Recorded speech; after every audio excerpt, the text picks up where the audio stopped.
Welcome, dear student, to this theory session of manufacturing processes. We are covering Unit 4 of this particular subject. In previous lecture, we had completed our first bulk deformation process, that is rolling. Today, we will see our next bulk deformation process, forging.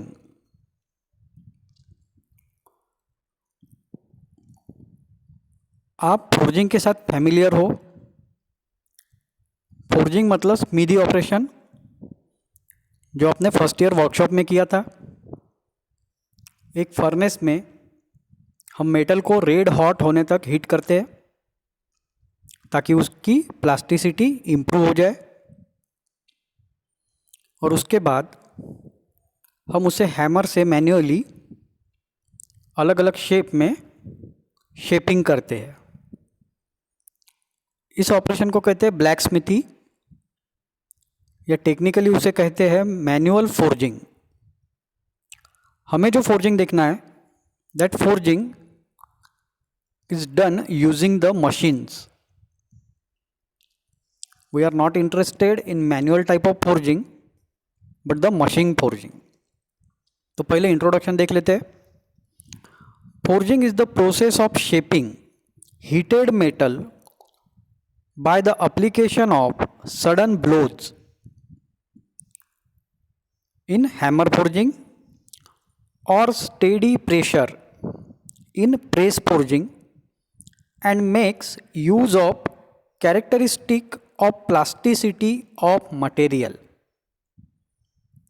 ये भी rolling की तरह एक permanent deformation process है, तो हम plastic zone में work करेंगे। दो तरीके से मशीन से फोर्जिंग पॉसिबल है। एक तो है मैकेनिकल हैमर यूज़ करके, बहुत लार्ज साइज हैमर होते हैं, इट वेग अप टू 5 टन्स या उससे भी लार्ज साइज के कभी हो सकते हैं। 5 टन वेट कैपेसिटी के हैमर्स हम यूज़ करते हैं, और using some mechanism we impact the blows on the raw material.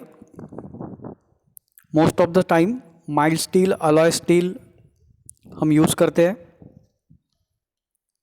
दूसरा एक तरीका होता है फोर्जिंग का, मशीन से कंटिन्यूस प्रेशर अप्लाई करते हैं, ब्लो अप्लाई नहीं करते, इम्पैक्ट नहीं देते हैं, कंटिन्यूस प्रेशर अप्लाई करते हैं। उस मशीन को कहते हैं प्रेस मशीन। उसका काम है कंटिन्यूसली प्रेस करते जाना मेटल को। दो डाई के बीच में जनरली मेटल को रखा जाता है और प्रेस किया जाता है। जो भी डाई का शेप है वो शेप आपका मेटल पे इम्पार्ट हो जाएगा, that is called as press forging. तो दो तरह के मशीन फोर्जिंग हो सकते हैं, एक तो हैमर फोर्जिंग या press forging. Forging is a metal forming process which may be done by hand और बाय मशीन। हैंड फोर्जिंग को स्मिथी कहते हैं, ब्लैक स्मिथी ऑपरेशन, और मशीन फोर्जिंग हम मैन्युफैक्चरिंग प्रोसेस में जो देखने वाले हैं वो है machine forging. In case of hand forging, hammering is done by hand, whereas forging by machine involve the use of dies and it is mostly use in mass production. Hand forging से बहुत बड़ा job आप operate नहीं कर सकते हो, लेकिन machine forging पे बहुत लार्ज साइज के जॉब बनते हैं। और फोर्जिंग प्रोसेस के बहुत सारे एडवांटेजेस है, वो हम देखेंगे। तो ये हो गया आपका फोर्जिंग प्रोसेस का इंट्रोडक्शन। जनरली फोर्जिंग प्रोसेस ये हॉट वर्क के अंडर ही आता है, कोल्ड फोर्जिंग बहुत कम किया जाता है। So most of the time forging means hot forging. Whatever may be the method of applying pressure for shaping the metal, the primary requirement is to heat the metal to definite temperature to bring it into the plastic state. इसलिए मैंने आपको क्या कहा था, most of the time forging जो होता है वो हॉट फोर्जिंग ही होता है। रोलिंग के जैसा, कोल्ड रोलिंग जैसे होता है वैसे हॉट कोल्ड फोर्जिंग ये टर्म इतनी पॉपुलर नहीं है। एक्सेप्शनल केस में हो सकता है, जो मटेरियल बहुत ज़्यादा सॉफ्ट है ऐसे मेटल्स के लिए हो सकता है, but most of the time forging is hot forging. This may be done in an open hearth. Heating की प्रोसेस आप किस में कर सकते हो? ओपन हर्थ में, जैसे हमने वर्कशॉप में किया था। As a smith's forge for small job और in close furnace for large job.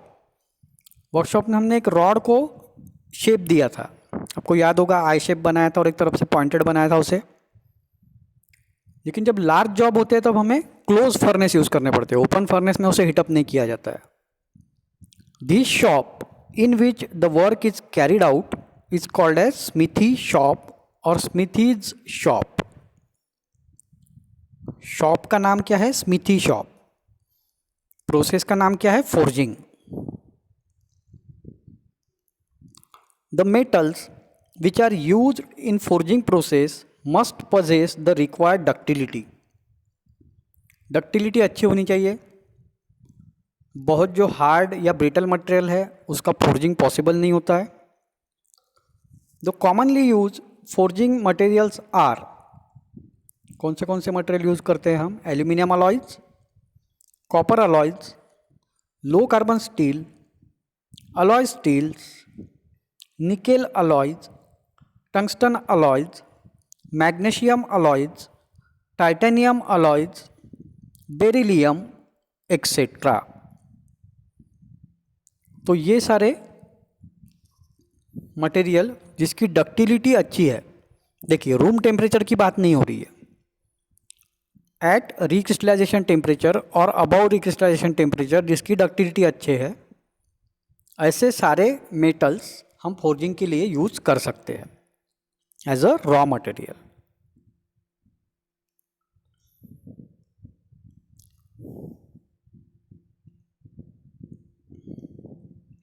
So this is generalize diagram of forging using hammer. इस तरह से दो पार्ट होते हैं। ये हो गया आपका, नीचे वाले पार्ट से स्टार्ट करते हैं। बेस होता है मशीन का, उसके ऊपर जो पार्ट रखा रहता है उसे कहते हैं एनविल। हैंड फोर्जिंग में भी आपने एनविल देखा होगा, मशीन फोर्जिंग में भी एनविल होता है। इसके ऊपर रखा जाता है जॉब, जो रॉ मटेरियल होता है जिसे बिलेट कहते हैं। ऊपर का पार्ट जो होता है डाई का, वो अपर डाई हो गया। लोअर डाई मतलब anvil, upper die. Upper die is connected with a ram. Ram मतलब movable part of hammer which apply the blows. ये एक मूवेबल पार्ट होता है हैमर का जो ब्लो अप्लाई करता है रॉ मटेरियल के ऊपर। और ऊपर की तरफ रहेगा कोई एक मैकेनिज्म जिसकी वजह से up down motion of RAM is possible. एक मैकेनिज्म रहेगा जिसकी वजह से क्या होगा, आपका अप डाउन मोशन पॉसिबल होगा। बहुत सारे मैकेनिज्म है, वो भी हमें देखने हैं धीरे धीरे कि कौन से मैकेनिज्म से आप अप डाउन मोशन अचीव कर सकते हो। तो ऊपर के पार्ट का काम है इम्पैक्ट अप्लाई करना रॉ मटेरियल पे और उसके शेप को डिफॉर्म करना इम्पैक्ट से। तो ये हो गया आपका फोर्जिंग प्रोसेस का basic introduction.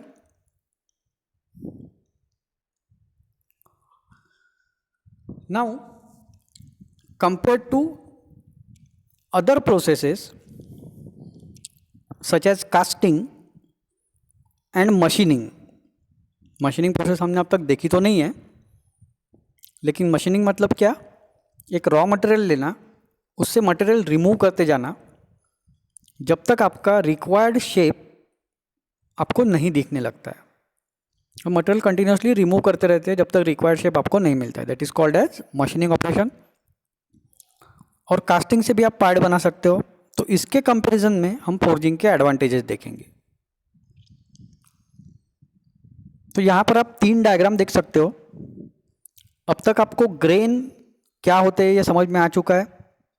Grains are nothing but the crystals. तो देखिए, एक पार्ट है स्पैनर है। स्पैनर सबको पता है, नट बोल्ट टाइट करने के लिए या लूज करने के लिए हम यूज़ करते हैं।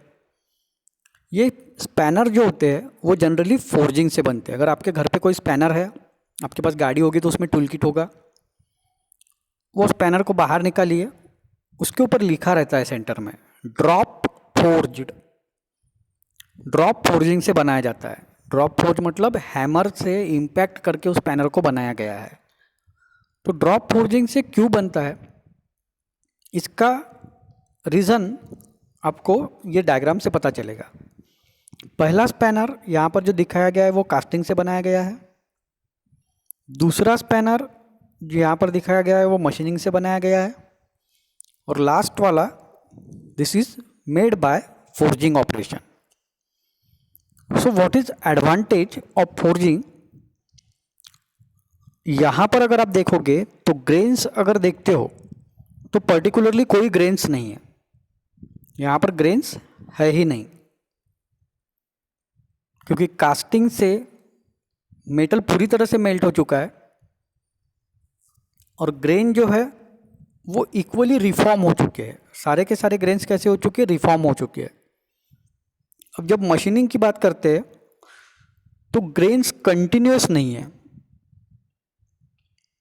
पहला ग्रेन आपका जब स्टार्ट हुआ यहाँ से तो ये यहीं पे ख़त्म हो गया, दूसरा यहाँ पे ख़त्म हो गया, तीसरा ये कंटिन्यूस है क्योंकि पार्ट कंटिन्यूस है। जहाँ पर पार्ट का शेप चेंज हुआ वहाँ पे ग्रेन कंटिन्यूस नहीं है। ये मशीनिंग की बात है। लेकिन फोर्जिंग में आप जब देखोगे लास्ट वाला डायग्राम तो ग्रेन देखिए किस तरह से है। Grain is continuous.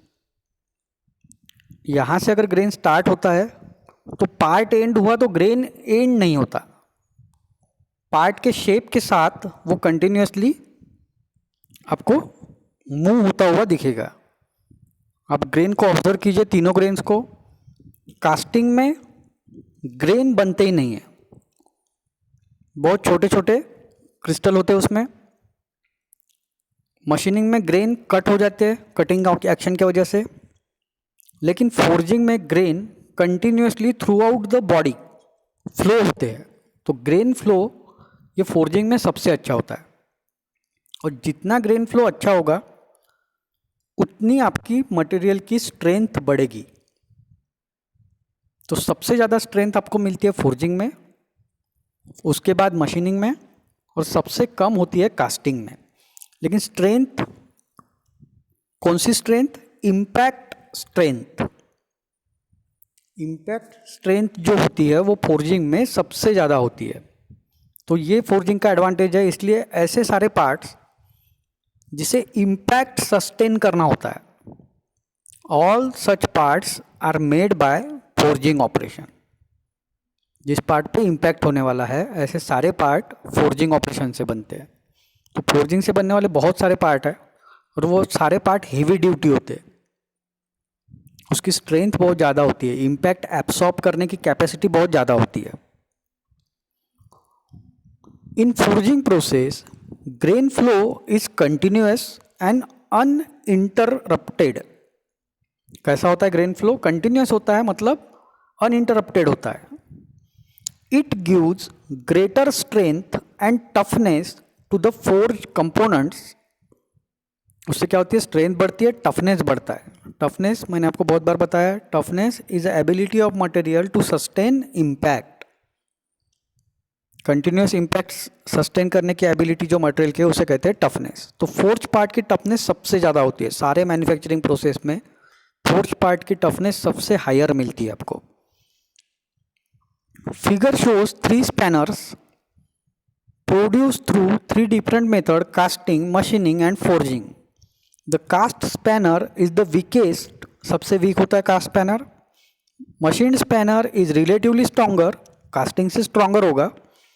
And the strongest will be forge spanner.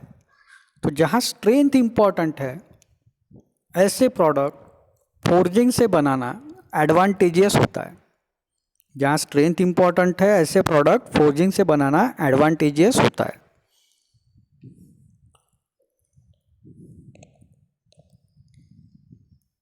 Forge components require minimum surface finish. Forging में सरफेस फिनिश यानी मशीनिंग आपको नहीं करना पड़ता है फिनिश देने के लिए, फिनिशिंग के अलग से ऑपरेशन नहीं करना पड़ता है। इन जनरल जो बाय डिफ़ॉल्ट सरफेस फिनिश होता है वो अच्छा होता है।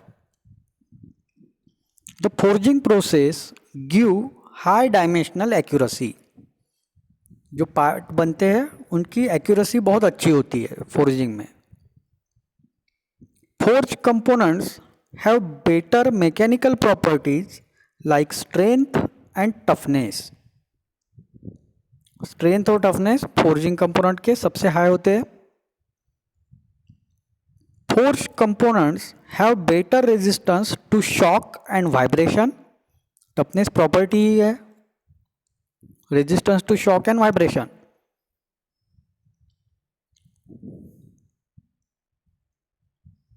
Now there are some disadvantage or rather we will say limitations।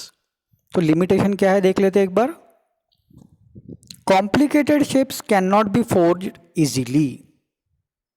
जैसे कास्टिंग से आप कोई भी शेप बना सकते हो कितना भी कॉम्प्लिकेटेड हो, फोर्जिंग से वैसे नहीं होता है, क्योंकि कास्टिंग में मेटल मेल्ट होता है, लिक्विड स्टेट में होता है, तो वो छोटी छोटी जगहों पर भी फ्लो हो जाता है।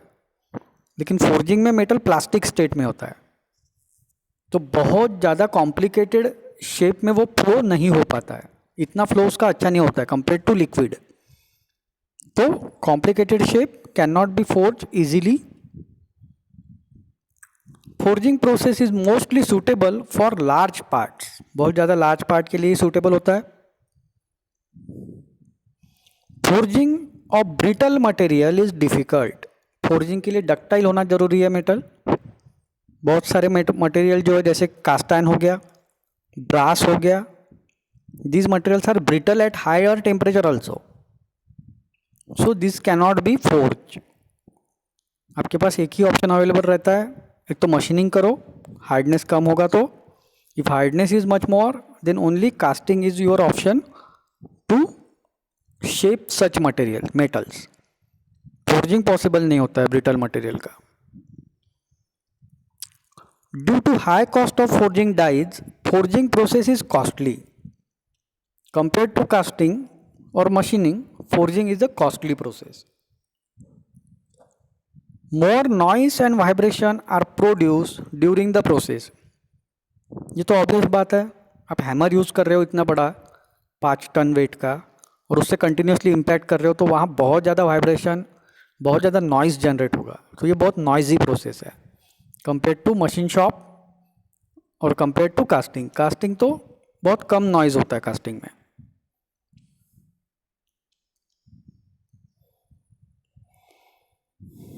Now what are the particular application of forging process?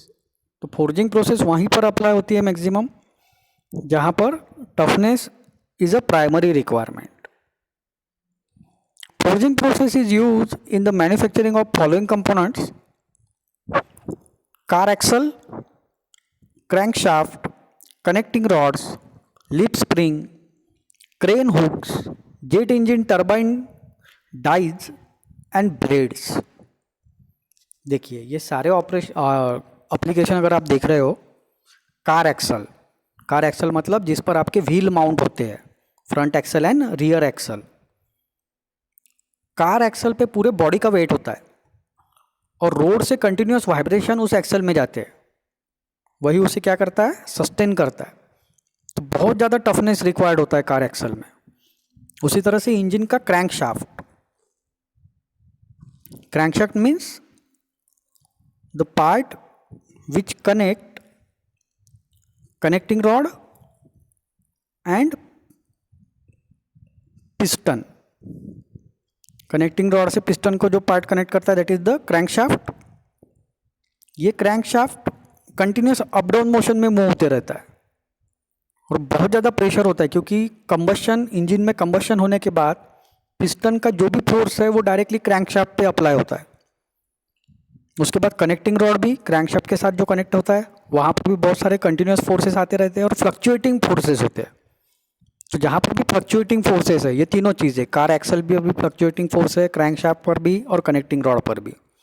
उसके बाद लिप स्प्रिंग, कमर्शियल व्हीकल में आपने देखा होगा लिप स्प्रिंग लगे रहते हैं सस्पेंशन में, शॉक को एब्सॉर्ब करने के लिए, और स्प्रिंग उसका काम होता है कंटिन्यूस आने वाले शॉक को खुद एब्जॉर्ब कर लेना। तो ये लिप स्प्रिंग भी कैसे बनते हैं? बाय फोर्जिंग, क्योंकि वहाँ पर भी कंटिन्यूसली रिवर्सिबल फोर्सेस लगते रहते हैं, एक बार ऊपर से एक बार नीचे से। क्रेन हुक, क्रेन के जो बड़े बड़े हुक होते हैं वो भी फोर्जिंग से बनते हैं। Jet engine turbine dies and blades, jet engine के ब्लेड्स बहुत हाई वेलोसिटी पर रोटेट होते हैं और एयर का ट्रिमेंडस प्रेशर होता है उसके ऊपर, तो वो भी कैसे बनते हैं? फोर्जिंग से बनते हैं। लीवर्स, अलग अलग लीवर, लीवर का काम क्या है? अगर कहीं पर टॉर्क लगाना है, कहीं पर फोर्स अप्लाई करना है, तो लॉन्ग लीवर यूज़ करते हो आप। लीवर के यूज से एफर्ट कम लगता है, तो लीवर के ऊपर बेंडिंग प्रेशर बहुत ज़्यादा अप्लाई किया जाता है।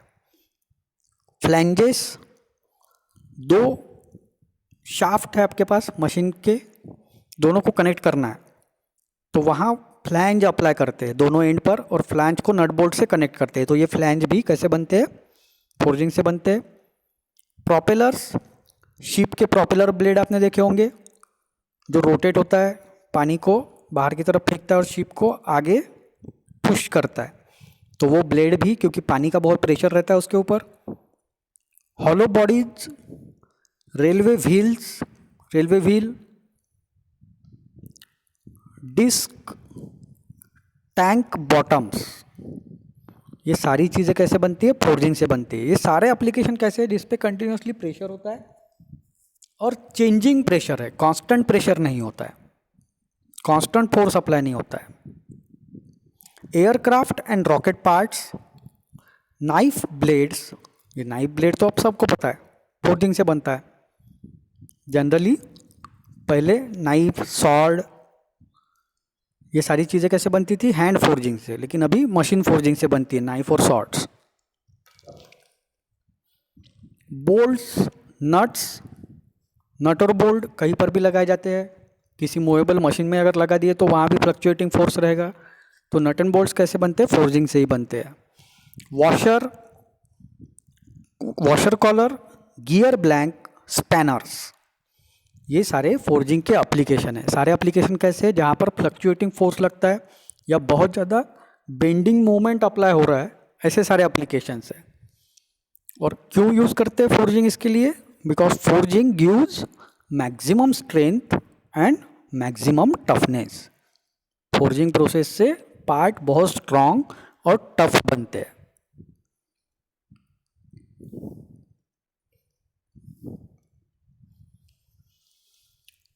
Now we will see types of forging processes.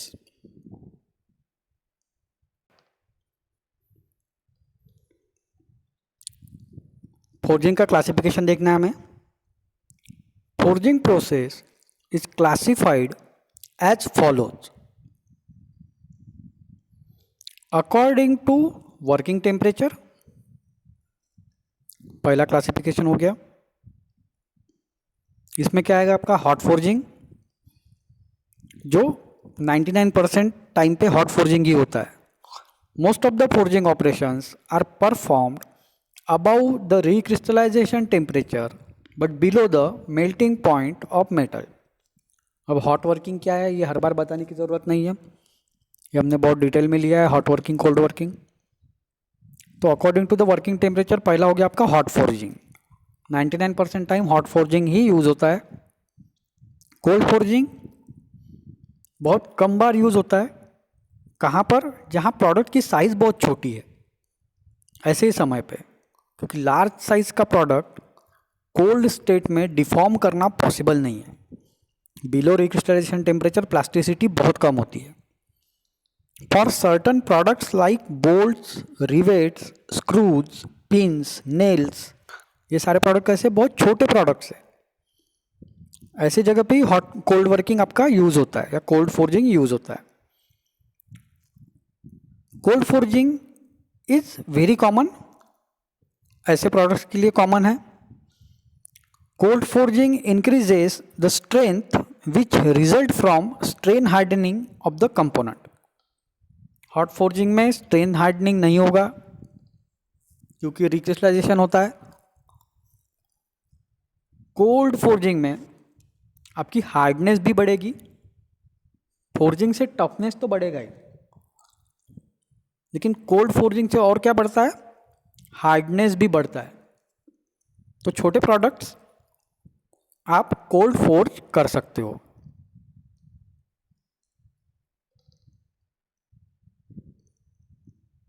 तो पहला क्लासिफिकेशन क्या हुआ आपका, cold and hot forging.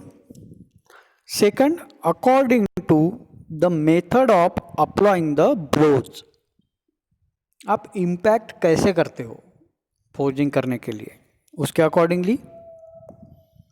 Impact forging इसमें आता है पहला, इस क्लासिफिकेशन के अंडर पहला क्या है, impact forging. In this method of forging a machine that applies impact load on the work piece is called as forging hammer. तो इम्पैक्ट फोर्जिंग मतलब यूजिंग हैमर जो फोर्जिंग हम करते हैं वो forging. Gradual pressure forging, impact नहीं, धीरे धीरे प्रेशर अप्लाई करना। In this method of forging, a machine that applies gradual pressure on the workpiece called as forging press. तो पहला क्लासिफिकेशन क्या था, according to the working temperature. दूसरा क्या है, according to the method of applying blows. इसमें दो आया, इम्पैक्ट यूजिंग हैमर, ग्रेजुअल मतलब यूजिंग फोर्जिंग प्रेस।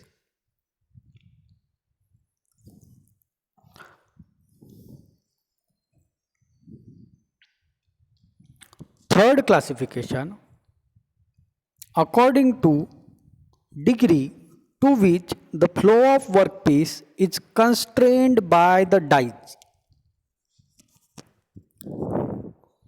constrained ये वर्ड आपने सुना है काइनेमेटिक्स ऑफ मशीन में। कंस्ट्रेंट मतलब रेस्ट्रिक्ट करना। तो ये क्लासिफिकेशन किसके अकॉर्डिंगली किया गया है, according to the degree to which the flow of workpiece is constrained by the dies. Dies किस लिए यूज करते हैं, शेप देने के लिए। तो डाई मटेरियल को किस तरह से रेस्ट्रिक्ट कर रहा है या कितने डायरेक्शन से रेस्ट्रिक्ट करता है, according to that this classification is done. देखेंगे हम एक इसमें क्या क्या आता है। पहला होता है open die forging, means the restriction is only given from bottom surface and top surface.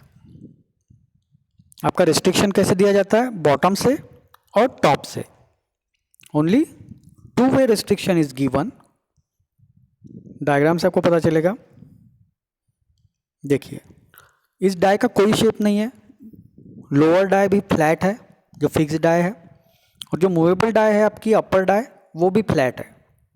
तो डाई के ऊपर कोई भी शेप नहीं है, तो ये मटेरियल को रिड्यूस करने का बस काम करेंगे, उसे कोई शेप नहीं दे सकते। In this method of forging the workpiece is compressed between two flat dies. Open die forging में क्या होगा, डाई पूरी तरह से फ्लैट होगी, उस पर कोई भी शेप नहीं होगा। So in between two flat dies which allows the metal to flow without constraint in lateral direction relative to the die surface। मतलब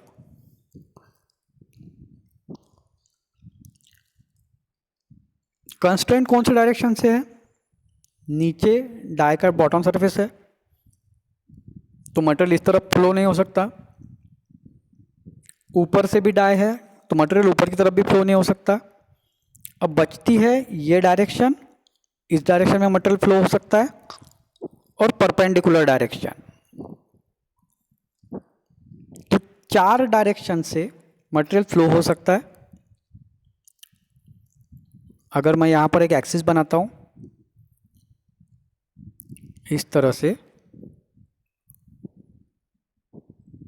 तो वाई डायरेक्शन में मोशन कंस्ट्रेंट है, मटेरियल का फ्लो कंस्ट्रेंट है। एक्स डायरेक्शन में flow हो सकता है और जेड डायरेक्शन में भी फ्लो हो सकता है। So constraint is only applied in positive and negative y direction, z and s direction can freely flow, free flow हो सकता है z और x डायरेक्शन में, so that is called as open die forging.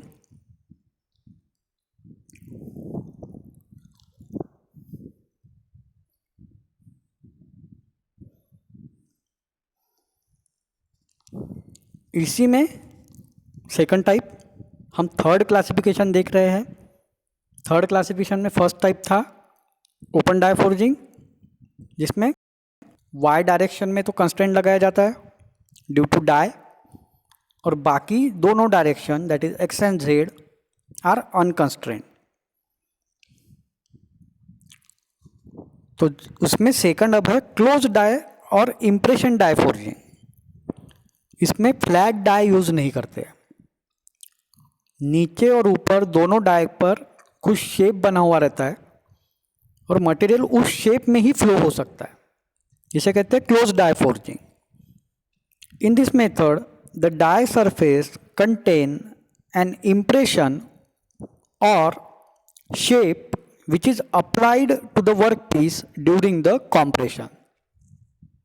Die पर एक shape बना होगा जिसे इम्प्रेशन कहते हैं, और मटेरियल को जब आप प्रेस करोगे तो मटेरियल के पास फ्लो होने के लिए कई जगह नहीं रहेगी, वो उस डाई के शेप में ही फ्लो हो सकता है। तो जब फोर्जिंग प्रोसेस कंप्लीट होगा, material will take the shape of the that die impression.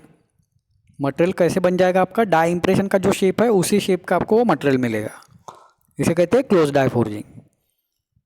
During the operation some portion of workpiece flows beyond the die impression to form a flash। कुछ material जो होता है वो कैविटी के बाहर flow होता है, मतलब डाई के बाहर फ्लो होता है, ऐसे मटेरियल को कहते हैं फ्लैश। ये फ्लैश एक एक्सेस मटेरियल है, यानी एक्चुअल फाइनल प्रोडक्ट का पार्ट नहीं है, उसे रिमूव करना पड़ता है।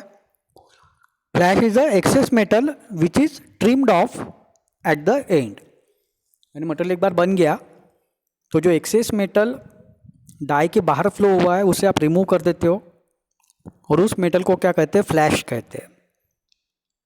जैसे इस डायग्राम में देखिए, अब डाई कैसे है, नीचे की डाई में एक कैविटी बनी हुई है यहाँ पर, और ऊपर के डाई में भी एक कैविटी बनी हुई है, डंबल शेप।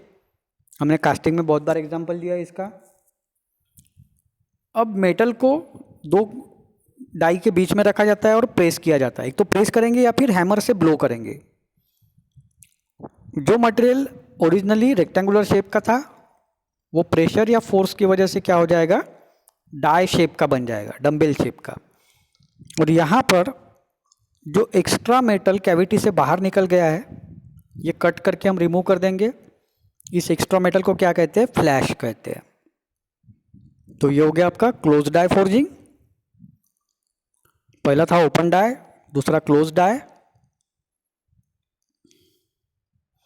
और इसमें ही तीसरा टाइप है फ्लैश लेस फोर्जिंग, यानी क्लोज डाई फोर्जिंग लेकिन जिसमें फ्लैश प्रोड्यूस नहीं होता है, उसे कहते हैं फ्लैशलेस फोर्जिंग। तो पहला था ओपन डाई फोर्जिंग जिसमें फ्लैट डाई यूज़ की जाती थी। दूसरा है क्लोज डाई फोर्जिंग जिसमें डाई के ऊपर एक शेप होता था, वो शेप आप मटेरियल पे इम्पार्ट करते थे। लेकिन क्लोज डाई फोर्जिंग में कुछ मटेरियल डाई कैविटी से बाहर फ्लो होता है और जिसकी वजह से फ्लैश जनरेट होता है। तीसरा टाइप है फिर से क्लोज डाई फोर्जिंग लेकिन विदाउट फ्लैश, इसमें कोई भी फ्लैश जनरेट नहीं होता, अनवांटेड मटेरियल प्रोड्यूस ही नहीं होता है। In this method the work piece is completely constrained. पिछले मेथड में फ्लैश जनरेट होता था, मतलब 100% कंस्ट्रेंट नहीं है, लेकिन यहाँ पर वो 100% कंस्ट्रेंट है, इसलिए फ्लैश भी प्रोड्यूस नहीं होता है। With the dies and no flash is produce, कोई भी फ्लैश प्रोड्यूस नहीं होता है। The volume of the initial work piece must be controlled closely so that it matches with the volume of the die cavity। देखिए close die forging तो ठीक है, आपने थोड़ा सा मटेरियल ज़्यादा भी ले लिया तो कोई प्रॉब्लम नहीं है, it will flow out as a flash. थोड़ा सा मटेरियल ज़्यादा हो गया तो फ्लैश ज़्यादा प्रोड्यूस होगा। लेकिन अगर फ्लैशलेस फोर्जिंग में आपने थोड़ा सा भी मटेरियल ज़्यादा लिया या कम लिया तो उस केस में आपका प्रोडक्ट फॉल्टी हो जाएगा।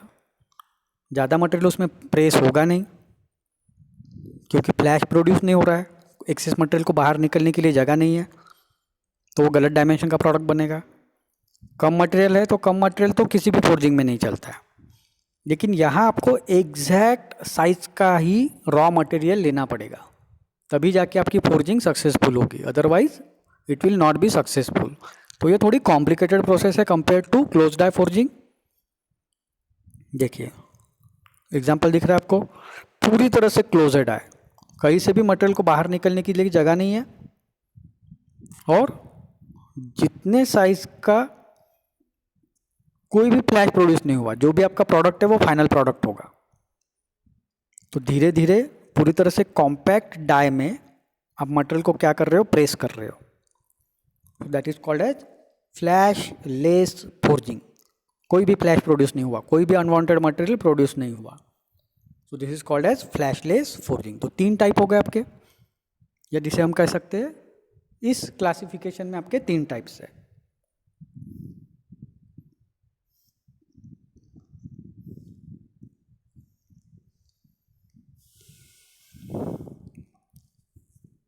अब इसी को थोड़ा डिटेल में देखते हैं, इसी क्लासिफिकेशन को, open die, close die without flash. Open die forging में it is the simplest and important forging process. सबसे सिंपल है, आपको फ्लैट डाई यूज़ करना है और किसी एक डायरेक्शन से थिकनेस कम करनी है, दूसरे डायरेक्शन से थिकनेस बढ़ जाएगी, एकदम सिंपल प्रोसेस है, कुछ भी रॉकेट साइंस यहाँ पर यूज़ नहीं करना है आपको। An example of open die forging in the steel industry is the shaping of large square cast ingot into a round cross section. Square cross section को राउंड क्रॉस सेक्शन में convert करना without using any shape on the die, flat die से ही उसे convert किया जाता है। Open die forging operation produces rough form of the work piece. वो फाइनल प्रोडक्ट प्रोड्यूस कर सकते हैं क्या? नहीं, वो एक रफ साइज प्रोड्यूस कर सकते हैं। Hence subsequent operations are required to refine the part to final shape. Initial work आपने ओपन डाई पे कर लिया, लेकिन वो ऑपरेशन फाइनल नहीं होगा, उसके ऊपर और ऑपरेशन आपको करने पड़ेंगे अलग अलग मशीन्स में, तब जाके आपको फाइनल प्रोडक्ट मिलेगा। यानी open die forging cannot give you the final product, हमेशा ध्यान में रखना। Open die forging can't produce the final product, finish product नहीं बना सकता, वो इंटरमीडिएट ऑपरेशन के लिए ठीक है, इनिशियल ऑपरेशन के लिए। Open die forging process can be depicted by a solid workpiece place between 2 flat dies, lower जो फिक्स होता है, अपर जो मूविंग होता है, and reduce in height by compressing it, height कम करते हैं हम। This process is called as upsetting और फ्लैट डाई फोर्जिंग। एक डायरेक्शन से थिकनेस को कम करना, इस प्रोसेस को क्या कहते हैं? अपसेटिंग कहते हैं, जो ओपन डाई फोर्जिंग में होता है।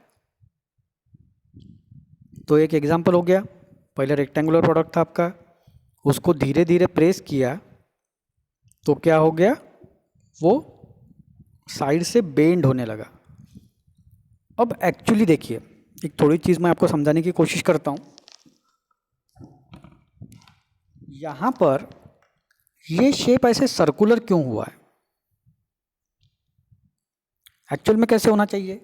इस स्टेज में अगर ये इनिशियल स्टेज का प्रोडक्ट है आपका, तो नेक्स्ट स्टेज में प्रोडक्ट कैसे होना चाहिए? इस तरह से। और थर्ड स्टेज में प्रोडक्ट किस तरह से होना चाहिए? और थिकनेस कम होगी और विड्थ बढ़ जाएगी। लेकिन अगर आप रेक्टेंगुलर प्रोडक्ट को प्रेस कर रहे हो तो रेक्टेंगुलर ही रहना चाहिए। But why here this product is not rectangular after reducing the height. ये बहुत बड़ा क्वेश्चन है कि प्रोडक्ट रेक्टेंगुलर क्यों नहीं है। होना चाहिए एक्चुअली, थ्योरेटिकली तो होना चाहिए, बट इन प्रैक्टिकली जब आप ऊपर से फोर्स अप्लाई करते हो तो ये मटेरियल फ्लो कौन से डायरेक्शन में हो रहा है, ये और ये परपेंडिकुलर डायरेक्शन जो इस स्क्रीन को परपेंडिकुलर है। But at the same time there is a friction, इस प्लेन के ऊपर फ्रिक्शन है क्योंकि मोशन है यहाँ पर, जहाँ पर भी मोशन है वहाँ फ्रिक्शन आएगा, लेकिन इस पोर्शन में फ्रिक्शन नहीं है। फ्रिक्शन कहाँ पर है, ध्यान से सुनिए, टॉप सरफेस और बॉटम सरफेस पे फ्रिक्शन है, यानी मोशन रिस्ट्रिक्ट हो रहा है। फ्रिक्शन क्या है, रेजिस्टेंस टू मोशन। लेकिन ये तो फ्री सरफेस है, वर्टिकल सरफेस क्या है, फ्री सरफेस है, यहाँ पर कोई फ्रिक्शन नहीं है। That's why the rectangular shape after reducing the height won't remain rectangular, क्योंकि ऊपर और नीचे के सरफेस पे फ्रिक्शन है, वहाँ पर मटेरियल का फ्लो रेस्ट्रिक्ट हो गया ड्यू टू फ्रिक्शन, कम फ्लो होगा कंपेरेटिवली। लेकिन जो वर्टिकल सरफेस है उसके ऊपर कोई फ्रिक्शन नहीं है, तो वहाँ अनइंटरप्टेड यानी अनरिस्ट्रिक्टेड फ्लो होगा मटेरियल का। दैट्स वाई क्या होता है, यहाँ पर थिकनेस कम रह जाती है ड्यू टू फ्रिक्शन, और यहाँ जो है आपको थिकनेस हमेशा ज़्यादा मिलेगी because there is a unrestricted flow. That's why we can't get a perfect rectangular vertical wall. वो कैसे हो जाता है, बेंड हो जाता है जैसे आप उसको थिकनेस रिड्यूस करने लगते हो। इसीलिए आपको क्या मिलता है, सराउंडिंग में कर्वेचर मिलता है। This is due to the friction between the dies and material. जो भी डाइस के कांटेक्ट में मटेरियल है वो डाइस के साथ फ्रिक्शन होने की वजह से कम एक्सपांड होता है या कम फ्लो होता है, बचा हुआ मटेरियल ज़्यादा फ्लो होता है। That's why it is not a perfect rectangular.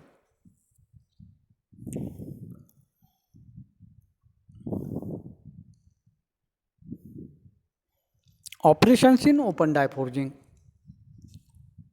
Open die forging में हम कौन से ऑपरेशन कर सकते हैं। पहला है fullering.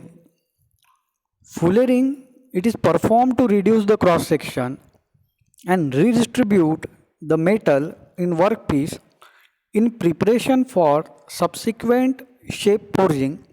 It is performed with the dies of convex surface. Convex या कॉन्केव सरफेस से जो करते हैं उस ऑपरेशन को कहते हैं फुलेरिंग। देखिए यहाँ पर आपने देखा है ये डाइस थोड़ा सा क्या है, कॉन्वेक्स है, और यहाँ पर कॉन्केव है। तो जब ओपन डाई फोर्जिंग में डाइस पूरी तरह से फ्लैट नहीं होते हैं उस ऑपरेशन को क्या कहते हैं, fullering operation. Edging, its working principle is similar to fullering, only the difference is that dies have concave surface. यानी दोनों प्रोसेसेस एग्जैक्टली सेम है। पहले ऑपरेशन में क्या करते हैं, डाइस का जो आउटर सरफेस है वो कॉन्वेक्स होता है, और एजिंग में डाइस का जो आउटर सरफेस है वो कॉन्केव होता है।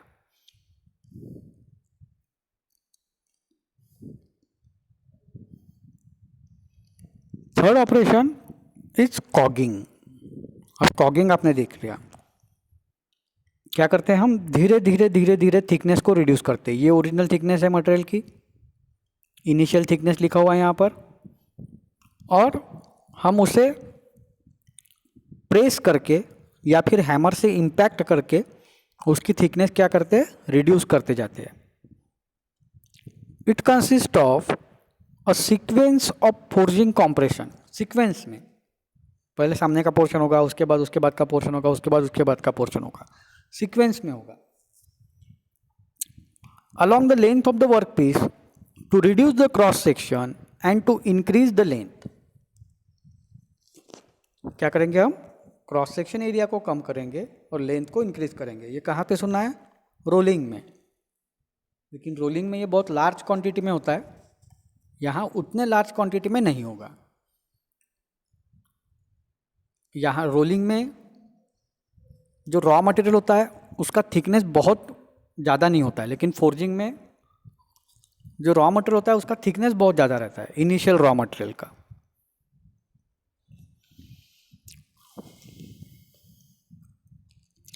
एप्लीकेशन क्या है कॉगिंग के? It is use to produce blooms, slabs etcetera from the cast ingot. अपने रॉ मटेरियल हमने रोलिंग में सब डिस्कस किए, इनगॉट क्या होता है, बिलेट क्या होता है, स्लैब क्या होता है, ब्लूम क्या होता है। तो इनगॉट यानी सबसे लार्जर साइज का रॉ मटेरियल। इस इनगॉट से आपको ब्लूम्स बनाने हैं, बिलेट्स बनाने हैं और स्लैब्स बनाने हैं। इनगॉट क्या होता है? इनिशियल रॉ मटेरियल होता है, उसे ही कट करके शेप करके आप अलग अलग रॉ मटेरियल बना सकते हो। तो इनगॉट से ब्लूम, बिलेट्स और स्लैब ये कौन से प्रोसेस से बनते हैं? कॉगिंग प्रोसेस से। इसलिए मैंने आपको क्या कहा था, open die forging is never use for preparing the final product. वो इनिशियल स्टेजेस के लिए यूज़ किया जाता है। तो ये इनिशियल स्टेज है, एक लार्ज रॉ मटेरियल से स्मॉलर रॉ मटेरियल बनाना। The dies use in this operation are flat और slightly contoured surface. Generally flat होते हैं या थोड़ा सा कॉन्केव या कॉन्वेक्स हो सकते हैं। This operation is also called as incremental forging. Incremental इसलिए क्योंकि धीरे धीरे धीरे धीरे आप काम को आगे बढ़ा रहे हो, कंटिन्यूस ऑपरेशन नहीं है, सीक्वेंस में हो रहा है। That's why sometime it is also called as incremental forging.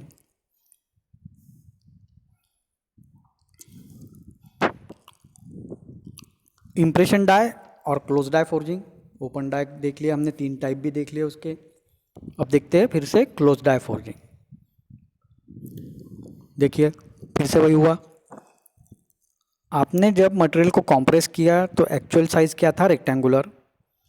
लेकिन फ्रिक्शन की वजह से सेंटर में बहुत ज़्यादा लेंथ बढ़ जाती है उसकी, और जो डाइस के कांटेक्ट में सरफेस है वहाँ पर उतना फ्लो नहीं होता है मेटल का।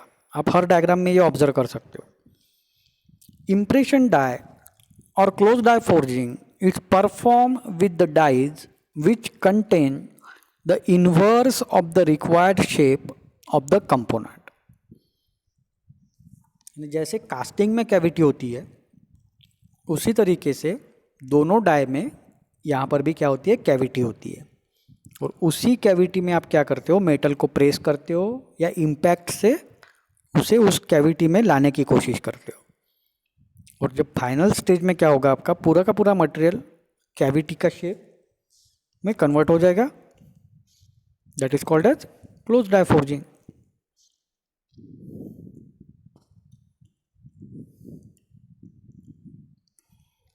Initially, the cast ingot is placed between the two impressed dies। दोनों डाइस के बीच में हम पहले क्या रखते हैं? रॉ मटेरियल को रखते हैं। As the die closes to its final position, the flash is formed by the metal। Die जब पूरी तरह से क्लोज हो जाती है तो थोड़ा सा मटेरियल हम एक्सेस लेते हैं। वो एक्सेस मटेरियल क्या होता है? डाइस के बाहर फ्लो हो जाता है या कैविटी के बाहर फ्लो होता है। डाइस के बाहर नहीं कह सकते हम, कैविटी के बाहर फ्लो हो जाता है और उससे क्या जनरेट होता है? फ्लैश जनरेट होता है। The flash flows beyond the die cavity. Die cavity के बाहर फ्लो होता है and into the small gap between the dies plate. देखिए डाई प्लेट पूरी तरह से क्लोज होती है लेकिन बहुत छोटी सी गैप होती है, उसी गैप में आपका फ्लैश क्या होता है? फ्लो होता है।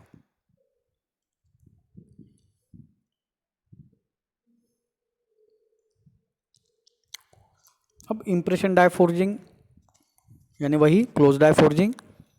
The form flash must be cut away from the final component in subsequent trimming operation. इस फोर्जिंग का ये एक आप डिसएडवांटेज भी कह सकते हो कि जो फ्लैश है वो आपको हमेशा रिमूव करना पड़ता है, तो एक ऑपरेशन बढ़ जाएगा आपका फ्लैश रिमूविंग ऑपरेशन, जिसे ट्रिमिंग ऑपरेशन कहते हैं। ट्रिम करना, एक्सेस मटेरियल को ट्रिम करना। The initial steps in the process are used to redistribute the metal in the work part to achieve a uniform deformation. The initial step in the process are used to redistribute the metal in the work part to achieve uniform deformation. Initial step में क्या करते हैं हम, एक ही step में पूरा का पूरा मटेरियल डाई के शेप में नहीं आ जाता है. जो इनिशियल स्टेप होती है उसमें हम धीरे धीरे मटेरियल को क्या करते हैं, डाई के शेप में धीरे धीरे लेके जाते हैं, एक साथ नहीं लेके जाते. ये क्यों करते हैं हम, धीरे धीरे क्यों लेके जाते हैं, हमें यूनिफॉर्म डिस्ट्रीब्यूशन चाहिए मेटल का. नहीं तो क्या हो जाएगा, किसी पार्ट में बहुत ज़्यादा मेटल चला जाएगा और बाकी वो पैच में आपका वो फिलअप ही नहीं होगा मटेरियल. तो पूरा का पूरा कैविटी में फिलअप होना चाहिए, इसलिए उसे कैसे करते हैं हम, धीरे धीरे उसे डिस्ट्रीब्यूट करते जाते हैं. The final step bring the component to its final geometry. और लास्ट में एक फाइनल इम्पैक्ट के साथ, या अगर आप प्रेस यूज कर रहे हो तो फाइनल पूरे 100% कॉम्प्रेशन के साथ उसे हम कैविटी के शेप में कन्वर्ट कर देते हैं. The process is use to produce more complex component by using dies compare to open die forging, जहाँ पर कौन से कंपोनेंट बनते हैं जो कॉम्प्लेक्स शेप के हैं, जैसे स्पैनर हो गया, क्रैंकशाफ्ट हो गया, इस तरह के.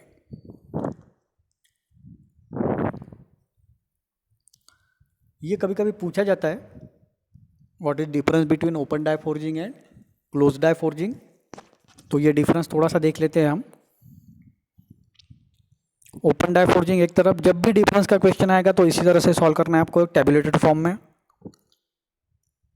Open die forging, in this method the work piece is compressed between the two flat dies. Close die forging में, in this method the work piece is compressed between the two impression dies. Impression मतलब dies के ऊपर कुछ shape होगा. Open die forging dies का cost कम होता है, क्लोज डाई में डाई का कॉस्ट थोड़ा ज़्यादा होता है, क्योंकि वहाँ आपको शेप बनाने हैं. This process is simple, open die forging process. Close die process is complex. During the open die forging there is a poor utilization of material. पूरा का पूरा मटेरियल आप यूटिलाइज नहीं कर सकते हो. During close die better utilization of material, maximum amount of material जो होता है वो फाइनल प्रोडक्ट में कन्वर्ट हो जाता है. थोड़ा सा मटेरियल आपका एज अ फ्लैश बचता है. After the open die process machining of component is required. Open die से आपको फाइनल शेप कभी नहीं मिलेगा. After the close die process machining of component is not required. Machining required नहीं होता है, आपको एक ही ऑपरेशन करना पड़ता है, ट्रिमिंग का ऑपरेशन, बस.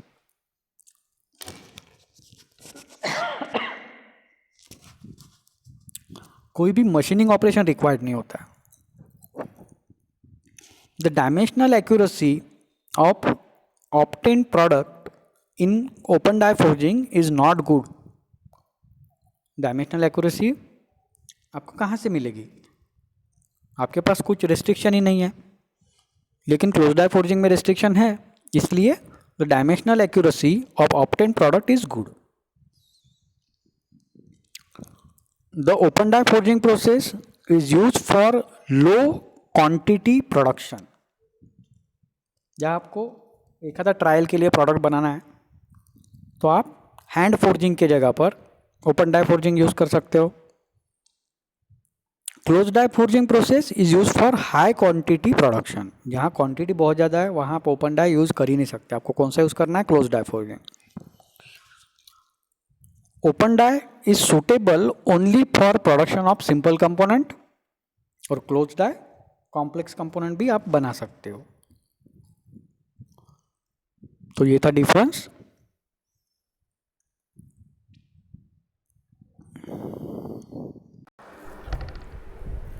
टाइप्स ऑफ फोर्जिंग पे एक वीडियो देख लेते हैं, आपको इसमें हैमर क्या होता है इसकी भी आइडिया आ जाएगी और थोड़ी फोर्जिंग की भी आइडिया आ जाएगी. बिकॉज थेरोटिकल से मैन्युफैक्चरिंग प्रोसेस सब्जेक्ट ही ऐसा है, थेरोटिकली आप पढ़ तो लोगे लेकिन जब तक आप एक्चुअल में उसे देखते नहीं हो तब तक प्रोसेस आपको समझ में नहीं आएगी. So let's see one video.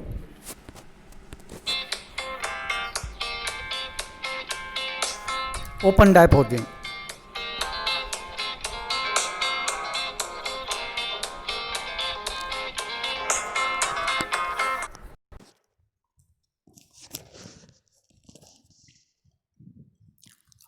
ये हैमर मशीन है आपकी. देखिए इस पोर्शन को कहते हैं रैम. ये कौन सा पोर्शन है जो अप डाउन होता है. नीचे की तरफ जो है वो है एनविल. ये बेस में होता है मशीन के. ये टॉप डाई है क्योंकि ये ओपन डाई फोर्जिंग है. ये फ्लैट है पूरी तरह से, आप देख सकते हो. और ये है बॉटम डाई. यह है मशीन की बॉडी. बहुत कॉम्प्लिकेटेड मशीन नहीं होती है ये. रैम को अप एंड डाउन करने के लिए बहुत सारे मैकेनिज्म होते हैं, वो देखना है हमें, आगे जाके देखेंगे हम. पहले आप टाइप्स ऑफ फोर्जिंग एक बार देख लीजिए. तो ये हो गया आपका open die forging.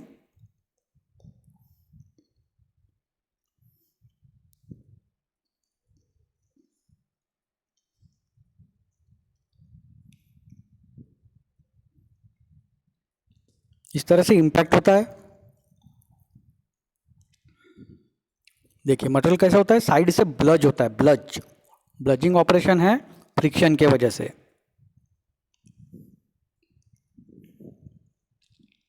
Close die forging.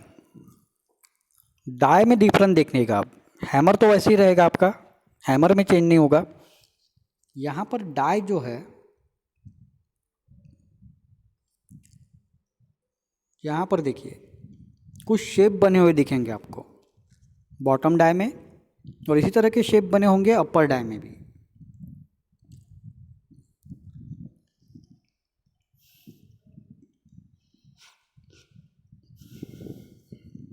Part machine के कंपोनेंट तो सारे सेम रहेंगे. देखिए यहाँ पर कैविटी है.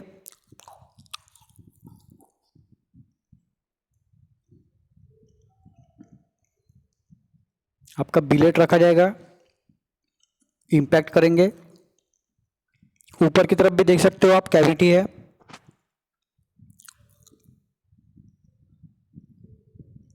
देखिए समझ में आ गया आपको. अब यहाँ पे,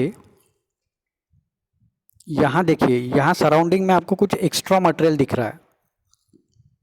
ये क्या है, फ्लैश है. इसे क्या कहते हैं हम, फ्लैश.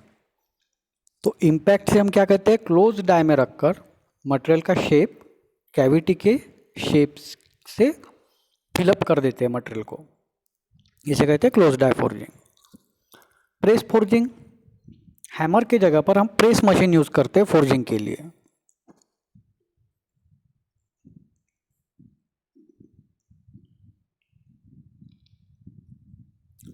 ये धीरे धीरे प्रेशर लगाएगा, ये इम्पैक्ट कभी नहीं करेगा.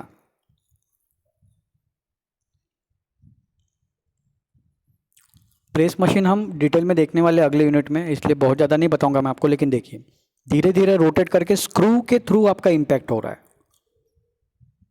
दोनों वीडियो देखिए. क्या हुआ, धीरे धीरे प्रेशर लगाया. हैमर जैसा इम्पैक्ट नहीं हुआ है, ग्रेजुअल प्रेशर अप्लाई किया है.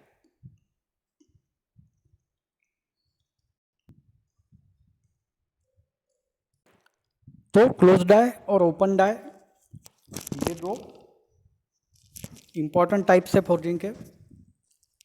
क्लोज डाई में और एक सब टाइप होता है, क्लोज डाई विदाउट फ्लैश. लेकिन उसे सेपरेट टाइप नहीं कह सकते हम. किसी ने पूछा तो हम उसे बताते ज़रूर है, but it is actually a type of close die forging. Close die forging का ही टाइप है.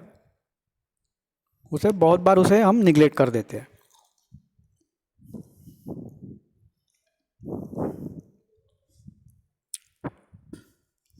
नाउ इस यूनिट में हम प्रेस फोर्जिंग के बारे में बहुत कम पढ़ने वाले हैं. या जितना पढ़ा उतना सफिशिएंट है.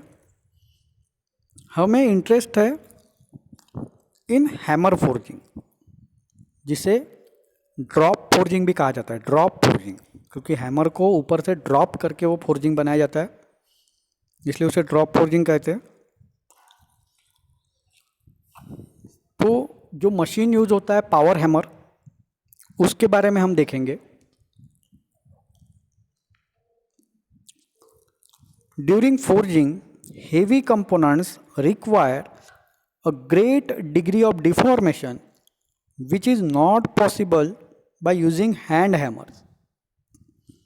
बहुत लार्ज कंपोनेंट है, या जैसे आप कनेक्टिंग रॉड बना रहे हो, ट्रैक्टर का कनेक्टिंग रॉड अगर आप देखोगे तो बहुत लार्ज साइज का होता है। ट्रैक्टर का क्रैंक शाफ्ट जो होता है वो बहुत लार्ज साइज का होता है, तो वह हाथ से आप बना नहीं सकते, प्रेशर बहुत ज़्यादा लगता है, और दूसरा एक्यूरेसी नहीं आएगी, इसलिए हम मशीन्स यूज़ करते हैं, हैमर्स यूज़ करते हैं। When forging with power machine, the deformation of the heated metal takes place either under the action of repeated blows or the action of gradually applied pressure।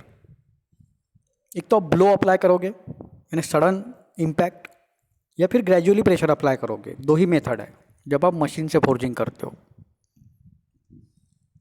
Machine which work on the principle of repeated blows are called as forging hammers और power hammers. जो blow apply करता है वो hammer है। Forging और power hammer are of following types. इसमें भी अलग अलग टाइप्स होते हैं।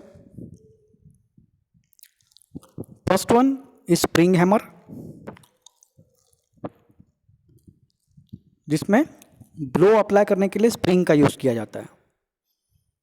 Second one pneumatic hammer, compress air का यूज किया जाता है ब्लो करने के लिए।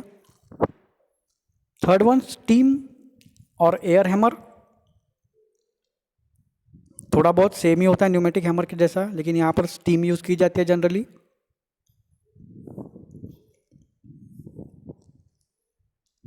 तो पहला वाला हम देखते हैं spring hammer. It has a simple design to regulate the speed and force of blow. सबसे सिंपल डिज़ाइन होती है स्प्रिंग हैमर की। It is very light type of power hammer and suitable for small forging. बहुत ज़्यादा high capacity में नहीं आते ये हैमर, स्प्रिंग हैमर, और छोटे प्रोडक्ट्स के लिए जनरली यूज़ किए जाते हैं।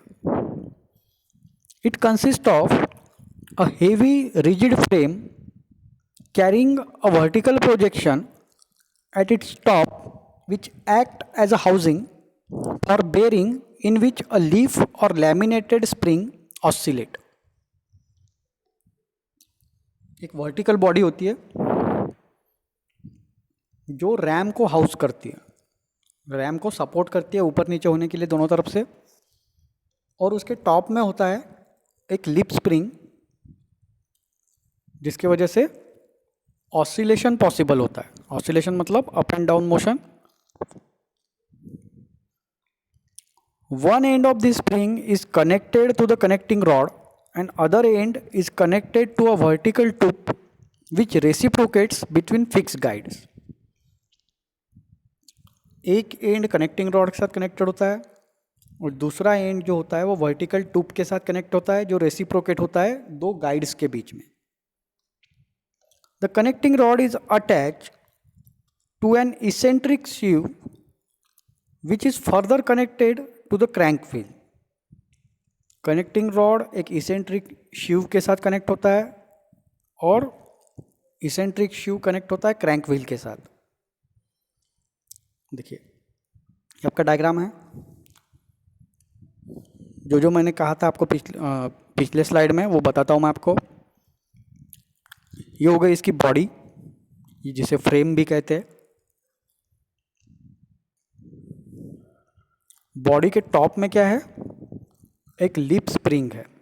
ये स्प्रिंग आपने ट्रक्स में देखा होगा सस्पेंशन में, इसे कहते हैं लिप स्प्रिंग। लिप स्प्रिंग का एक एंड जो है वो एक गाइड में लगा हुआ है। यहाँ का एंड कहाँ पर लगा हुआ है, ये गाइड है। ये गाइड यहाँ से vertical up and down motion कर सकता है। टूप गाइड किसके साथ कनेक्टेड है? एक ट्यूब के साथ। Tube is nothing but it is a fixture to hold the upper die. Upper die को पकड़ने के लिए एक फिक्सचर है जिसमें अपर डाई आप इंसर्ट कर सकते हो या फिक्स कर सकते हो। तो ये हो गया एक तरफ का मैकेनिज्म। जब ये स्प्रिंग जब ये स्प्रिंग इस सेंटर पे ऑसिलेट होगा तो ये एंड नीचे जाएगा, ये एंड ऊपर आएगा, वाइस वर्सा। ये एंड जैसे ऊपर आता है ये एंड नीचे जाएगा, और इसी के थ्रू आपका क्या होगा, रेसिप्रोकेटिंग मोशन यहाँ पर जनरेट होगा, up and down motion of the upper die, और हैमर कंटिन्यूसली ब्लो करता रहेगा। नाउ ऑन अदर एंड, सबसे नीचे क्या है आपका, इसेंट्रिक शू।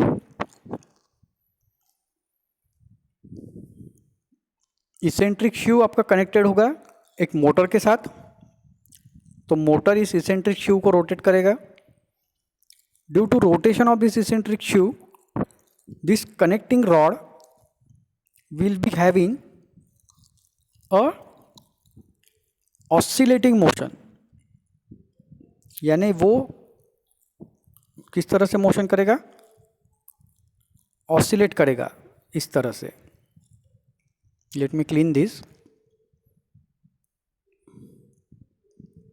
दोनों तरफ ऑसिलेट करेगा, और इस ऑसिलेटिंग मोशन के वजह से आपका लिप स्प्रिंग इस सेंटर पे क्या होगा, सेंटर में ऑसिलेट करेगा। यानी लिप स्प्रिंग का मोशन किस तरह से होगा, इस तरह से ऑसिलेटिंग मोशन होगा। ये इस तरह से ऑसिलेट होगा और लिप स्प्रिंग इस तरह से ऑसिलेट होगा। और ऑसिलेशन की वजह से दूसरा एंड कौन से मोशन में जाएगा, रेसिप्रोकेटिंग मोशन में। और इतने सिंपल टेक्निक पे ये हैमर वर्क करता है।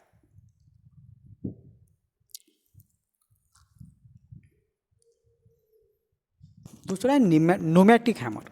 पहला हो गया ये मैकेनिकल हैमर। न्यूमेटिक मतलब कॉम्प्रेस्ड एयर, एयर प्रेशर पे वर्क करने वाला हैमर, ये हो गया न्यूमेटिक हैमर। पहले हम डायग्राम ही देख लेते हैं, उसके बाद उसका थ्योरी देखेंगे।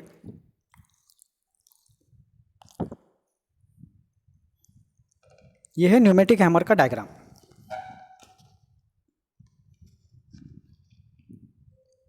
एक तरफ होता है कंप्रेसर, आपका मोटर कनेक्टेड होगा कंप्रेसर के साथ। जैसे ही मोटर रोटेट होगा, कनेक्टिंग रॉड की वजह से जो कंप्रेसर का पिस्टन है, ये कंप्रेसर का पिस्टन है जो सेंटर में आपको दिख रहा है, ये अप एंड डाउन मोशन करेगा। Due to this up and down motion, air इस पोर्शन में कंप्रेस होगी,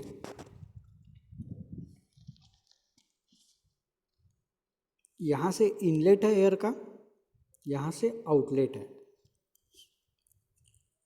तो ये एक्चुअली मशीन का पार्ट नहीं है, ये यहाँ का पोर्शन क्या है, आपका कंप्रेसर है, एयर कंप्रेसर, जो एक इलेक्ट्रिक मोटर से चलेगा। अब इस एयर कंप्रेसर का काम है हैमर को चलाना। तो दूसरे तरफ का पोर्शन लाइन डायग्राम है, ये एक्चुअल डायग्राम नहीं है, लाइन डायग्राम कहते हैं इसे। दूसरी तरफ क्या है, आपका एनविल है, लोअर डाई है जो मशीन के बेस में रहेगा। दूसरी तरफ है आपका RAM cylinder,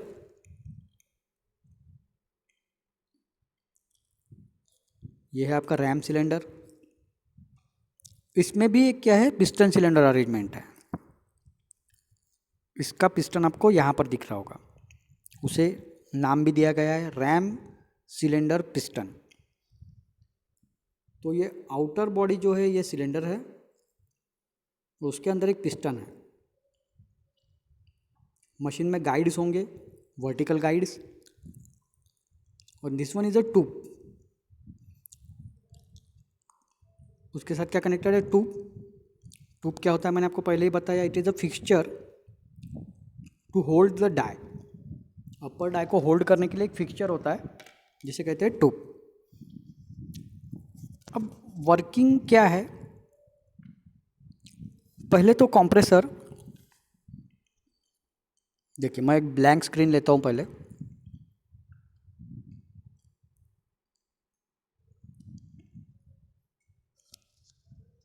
let's see this in a blank screen. यहां पर तो आपका कंप्रेसर है,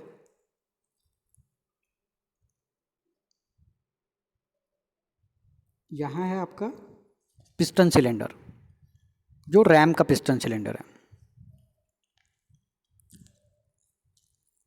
पिस्टन किसी और कलर से शो करता हूँ मैं। सपोज ये पिस्टन है यहाँ पर,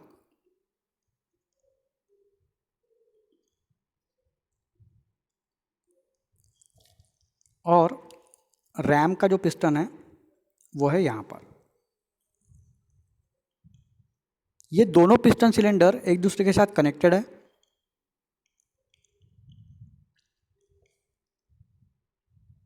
तो ये हो गया उसके कनेक्टिंग पाइप। एक कनेक्शन है टॉप पर और दूसरा कनेक्शन है बॉटम पर।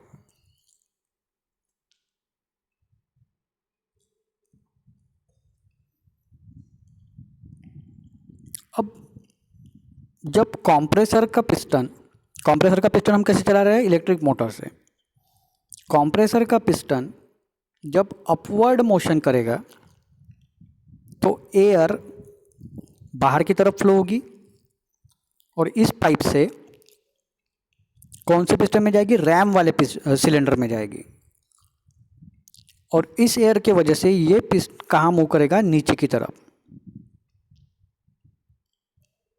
अब ये पूरा नीचे आ गया, मतलब ये इम्पैक्ट करेगा नीचे, जो आपका डाई रखा हुआ है उसके ऊपर इम्पैक्ट करेगा, क्योंकि डाउनवर्ड मोशन में जा रहा है।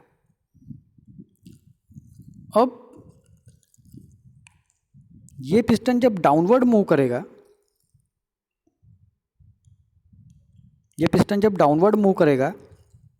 क्योंकि ये पिस्टन क्लोज है आपका पूरी तरह से, अब एयर कहाँ मूव होगी, नीचे की तरफ। और नीचे की तरफ मूव होगी तो नीचे के पाइप से ये एयर कहाँ जाएगी, ऊपर की तरफ। और फिर से पिस्टन ऊपर जाएगा तो आपका हैमर कहाँ मूव होगा, अपवर्ड डायरेक्शन में मूव होगा। So we get the up and down motion due to the compress air only. Compress air की वजह से आपको अप एंड डाउन मोशन मिल रहा है। सो इसे क्या कहते हैं हम, न्यूमेटिक हैमर। क्योंकि कॉम्प्रेस एयर से आप हैमर को अप और डाउन मोशन दे रहे हो। देखो मोशन सिंपल है, the motion is very simple, but achieving it is possible by different means. उसमें से एक मीन क्या था हमारा, हमने लिप स्प्रिंग यूज़ किया था। अब इसमें हम क्या यूज़ कर रहे हैं, कॉम्प्रेस एयर। मोशन तो वही रहेगा, up and down motion of hammer is required. वो मोशन आप कैसे अचीव करते हो वो आपके ऊपर डिपेंड है। तो फिगर हमने एक बार समझ लिया, अब थ्योरी देखते हैं। Figure shows a commonly use design of pneumatic hammer which consist of compressor cylinder and RAM cylinder. दो सिलेंडर होते हैं, दोनों आपस में कनेक्टेड होते हैं। इन these hammers, the compressor cylinder compresses the air and deliver it to the ram cylinder. compressor cylinder का काम क्या है, एयर को प्रेशराइज करना और उसे सप्लाई करना रैम सिलेंडर को। और रैम सिलेंडर में एक्चुअली आपका हैमर कनेक्टेड है। By using this compressed air pressure, the ram cylinder piston is actuated. Actuated मतलब वो एक्टिंग में आ जाता है, जो भी उसका एक्शन है वो एक्शन वो करना चालू कर देता है। A lever operate an air valve provided on the air passage from compressor cylinder to ram cylinder. Valve दिए जाते हैं ताकि जब अपर पैसेज आप ओपन करो तो नीचे का पैसेज क्लोज करके रखो, और जब नीचे का पैसेज क्लोज करोगे तो ऊपर का पैसेज आपको क्लोज करना पड़ेगा। तो दोनों में से अपवर्ड एंड डाउनवर्ड दो पैसेज है आपके पास एयर के, एक सिलेंडर को नीचे दबाने के लिए, दूसरा सिलेंडर को ऊपर उठाने के लिए। तो वो अल्टरनेट चलेंगे, एक साथ नहीं चलेंगे दोनों passage. piston of ram cylinder carries tube at its bottom which can slide inside the fixed guide. Tube क्या हो सकता है? गाइड के थ्रू ऊपर नीचे हो सकता है. The compression of the reciprocating cylinder is obtained with the help of crank drive which is operated by reduction gear drive. Pneumatic hammer can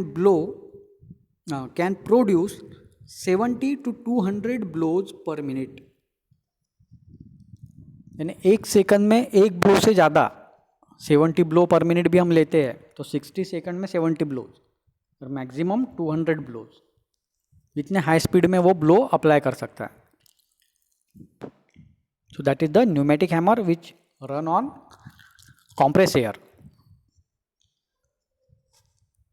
इसके बाद है स्टीम हैमर. compressed air की जगह पर हम क्या यूज करेंगे? स्टीम यूज करेंगे. स्टीम और air hammer are similar in design to the pneumatic hammer. देखिए, steam is a type of gas, air is a type of gas. तो बेसिक मैकेनिज्म दोनों का सेम होगा. स्टीम और air hammers are normally consist of double acting cylinder, that is steam और air is admitted on both sides of the piston. Theory से पहले हम एक बार हमेशा डायग्राम देखेंगे. देखिए, डबल एक्टिंग सिलेंडर है, एक तरफ सिंगल एक्टिंग है, दूसरी तरफ डबल एक्टिंग है. प्रोसेस एग्जैक्टली सेम होता है. डिफरेंस क्या है? डिफरेंस ये है, डबल एक्टिंग और सिंगल एक्टिंग का डिफरेंस नहीं बता रहा हूँ मैं, वो अभी तक डिस्कस करना है. न्यूमेटिक हैमर और स्टीम हैमर, इसमें डिफरेंस क्या है? न्यूमेटिक हैमर में हमेशा आपको कनेक्टेड कॉम्प्रेसर मिलेगा. Compressor is a part of machine in pneumatic hammer. Air hammer में या स्टीम हैमर में आपको कनेक्टेड कुछ भी नहीं मिलेगा. डिज़ाइन एग्जैक्टली सेम है एक्सेप्ट द कॉम्प्रेसर, बस कॉम्प्रेसर नहीं है. यहाँ पर भी आप देख सकते हो, ये आपका रैम सिलेंडर है, एक पोर्ट ऊपर से है, दूसरा पैसेज नीचे से है. यहाँ पर भी दो पैसेज है, बस यहाँ कॉम्प्रेसर कनेक्टेड नहीं है. अब यहाँ आप एक्सटर्नली कॉम्प्रेस एयर सप्लाई कर सकते हो या फिर बॉयलर से स्टीम सप्लाई कर सकते हो. बाकी पूरा का पूरा डिज़ाइन क्या है? एग्जैक्टली सेम है. अब डबल एक्टिंग सिंगल एक्टिंग का क्या मतलब हुआ? डबल एक्टिंग में अपवर्ड और डाउनवर्ड दोनों मोशन किससे होते हैं? प्रेशर के थ्रू होते हैं. Double acting means upward and downward both the motion of hammer is done under pressure. नीचे जाएगा हैमर तो भी प्रेशर की वजह से जाएगा, ऊपर जाएगा तो भी प्रेशर की वजह से जाएगा. अब सिंगल एक्टिंग में आपको डिफरेंस यहाँ पर पता दिख चल रहा होगा. ऊपर से कोई भी पैसेज नहीं है, नीचे से बस पैसेज है. ऊपर से ओपन टू एटमॉस्फेयर एयर के पोर्ट दिए गए हैं सीधा, यानी वहाँ पर ओपनिंग दिए गए हैं एयर के लिए, लेकिन वो किसी के भी दूसरे सिलेंडर के साथ कनेक्टेड नहीं है. नीचे से आपका पोर्ट है जहाँ आपका कॉम्प्रेस एयर या फिर स्टीम कनेक्ट कर सकते हो आप. सिंगल एक्टिंग मतलब इसका अपवर्ड मोशन अंडर प्रेशर रहेगा and downward motion is only due to the gravitational force. Downward motion is only due to the gravitational force. Gravity की वजह से हैमर नीचे की तरफ आएगा. Upward due to the steam और air pressure, downward due to the gravitational force. Double acting मतलब upward and downward both due to the compress air और स्टीम. ठीक है, डबल एक्टिंग सिंगल एक्टिंग में डिफरेंस पता चल गया आपको. न्यूमेटिक और स्टीम हैमर में क्या डिफरेंस है? न्यूमेटिक में compressor is a part of machine, steam hammer में compressor is not a part of machine. Porting वैसे ही होते हैं, डिज़ाइन पूरी तरह से वैसे होता है, बस कॉम्प्रेसर वहाँ पे नहीं रहेगा, उसके जगह पे क्या आ जाएगा? स्टीम पाइप्स रहेंगे. कॉम्प्रेसर कनेक्शन की जगह पर। तो दैट इज द डिफरेंस। अब थ्योरी देखते हैं। स्टीम और air hammer are similar in design to the pneumatic hammers. Design exactly same होता है मशीन का। डिफ्रेंशिएट कैसे करोगे? अगर उस हैमर में आपको कॉम्प्रेसर दिख रहा है तो वो न्यूमेटिक है, कॉम्प्रेसर के जगह पर सिर्फ बाहर से आते हुए पाइप्स दिख रहे हैं तो वो एयर हैमर है या फिर स्टीम हैमर है। Steam and air hammers are normally consist of double acting cylinder, that is steam और air is admitted on both side of the piston. Generally कौन सा डिज़ाइन होता है? डबल एक्टिंग, लेकिन कभी कभी सिंगल एक्टिंग हो सकता है। Hence, both the strokes are initiated and performed by the pushing action of compressed air or steam. In this type of hammer, compression of air or steam takes place separately and not within the hammer. देखिए difference उसने clearly बताया है। Compression अलग से होता है कहीं और जगह पर और वहाँ से वो कॉम्प्रेस एयर या स्टीम हैमर को सप्लाई की जाती है पाइप से। मशीन के साथ कॉम्प्रेसर नहीं आता है। तो that is the steam hammer. तो 3 टाइप हो गए आपके। पहला स्प्रिंग, दूसरा है न्यूमेटिक, तीसरा है एयर और steam hammer. Though we haven't seen the hammer, we had seen hammers. अभी हमने हैमर्स पूरी तरह से देख लिया कि हैमर्स क्या होता है, उसके कौन से टाइप्स होते हैं, वो वर्किंग कैसे करता है। फोर्जिंग मशीन हमने देखी नहीं है, लेकिन फिर भी हम उसे डिफरेंशिएट करने की कोशिश करेंगे। But before that we will see a video presses and hammer. लेकिन इसमें हमें अभी तो हैमर ही देखना है, प्रेसेस नहीं देखने हैं। स्प्रिंग हैमर देखिए इस तरह से वर्किंग होता है।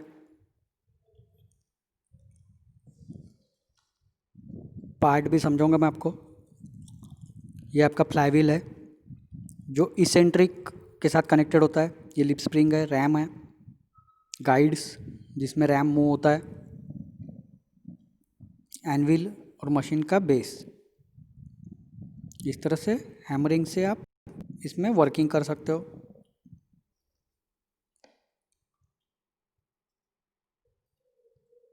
ये जो पोर्शन है यहाँ पर देखिए, ये आपका कनेक्टिंग रॉड है।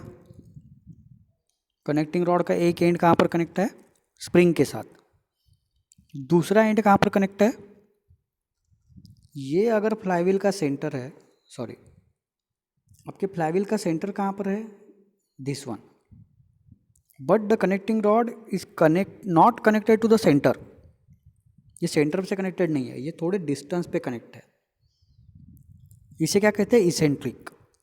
इसेंट्रिक कनेक्शन, सेंटर से दूर हट के कनेक्ट किया गया है। और इसी के वजह से कनेक्टिंग रॉड क्या होता है? ऑसिलेट होता है।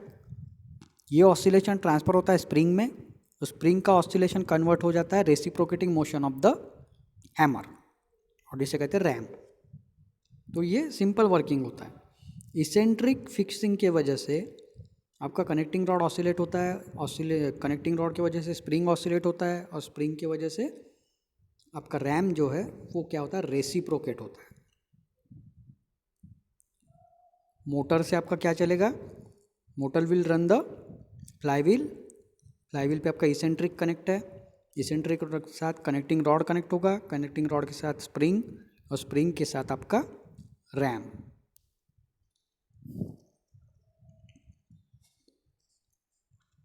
ये बहुत लार्ज साइज के नहीं होते, स्मॉल साइज में आते हैं। ग्रेविटी ड्रॉप हैमर, फ्रिक्शन की वजह से अप डाउन मोशन दिया जाता है।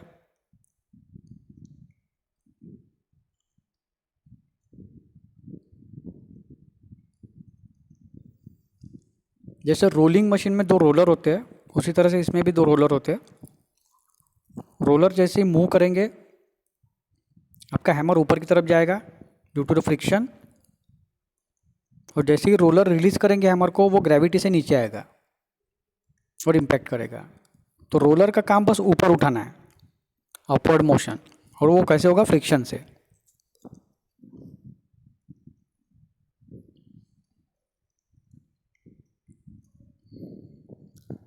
एयर हैमर,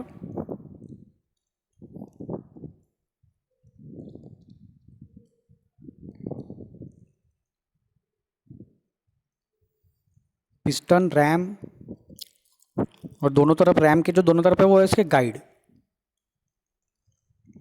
देखिए ये पिस्टन सिलेंडर अरेंजमेंट है, इनलेट वॉल जिसकी वजह से ऊपर जाता है, और ऊपर है दूसरा कनेक्शन जिसकी वजह से नीचे आता है। एयर का मोशन भी दिखाया गया है, देखिए बराबर।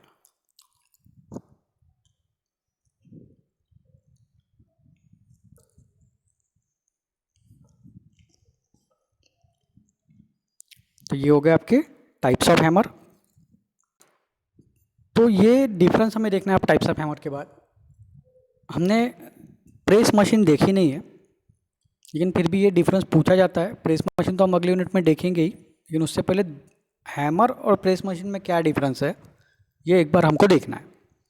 सो let's C, in press, forging press, it is a method of forging that involves the slow and continuous pressure। इसमें कैसा होता है? स्लो और कंटिन्यूस प्रेशर होता है।